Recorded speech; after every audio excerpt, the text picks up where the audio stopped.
ururka saxafiyiinta Soomaaliland ee Soolja ayaa tababar uga furay magaalada Burco 25 saxafi oo ka howlgasha gobolka Togdheer. Tababarkan oo socon doona muddo 3 cisho ah isla markaana ay bixinayaan saxafiyiin ka socda ururka horumarinta saxafiyiinta dalka Finland ee FICAS ayaa waxa ka soo qayb galay gudoomiyaha gobolka Togdheer iyo madaxda ururka Soolja. Waxa ugu horeyn furitaanka tababarkaasi ka hadlay gudoomiye ku-xigeenka ururka Soolja Kayse Axmed Digaale iyo Liibaan Cabdi Xasan oo kamid ah mas'uuliyiinta ururka Soolja. waa tababarkii saddexaad ama afraad ee loo qabto gobolka Togdheer isagoo dhawaana mid kala qaban doono. muhiimaddu waxa weeye in markasta aqoonta ku duugan tababarka laga faa'iideysto. maanta tababarkan kuwii hore waa ku duban yahay. waxayna la joogaa niman ka socda hay'adda FICAS oo horena Boorama iyo Hargeysa tababara u soo siiyay kaasoo ha mid ka tayo badan kuwii hore aynu qaadan jirnay masaafar badanna inooga yimid.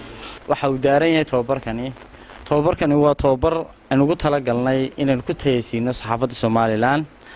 waxaan ka soo qabanay tababarkan oo kale gobolka Togdheer ee gobolka Awdal ayaan ka soo qabanay dabayaaqadii sanadkii hore 2016 kaasoo in kaga hadlaynay mowduucan maanta xagan kaga hadlayno.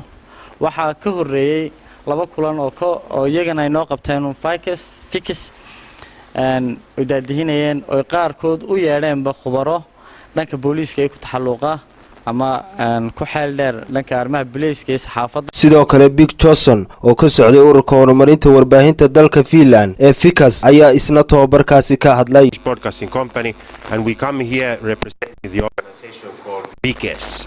ururka horumarinta warbaahinta dalka Finland ee FICAS.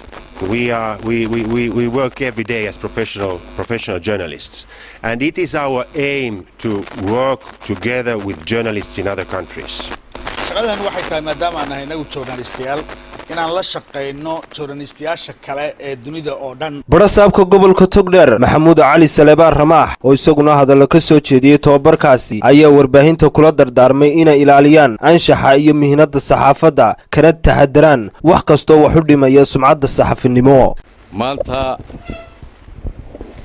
waxaan runtii aad iyo aad idinku hambalyeynaya oo hay'adda dalada wariyeyaasha ama saxaafadda Soolja iyo hay'adda FICAS oo maanta halkan idinku qabanaya tababar muddo 3 cisho socon doona. aad iyo aad baan ugu faraxsanahay inaad kala soo qayb galo chance-kaasna aan ka faa'iideysto intii anigu aan dooran lahaa aan idin ilaahdo aweyaan qof walba oo inaga mida mas'uuliyad ba saaran waliba saxaafadiina mas'uuliyad dheeraad ba saaran in wararka aad la isaga hubiyo in waxyaabaha dadka isku dhidhinaya. Axmed Kaafi Salebaan Carab Bulsha TV Burco.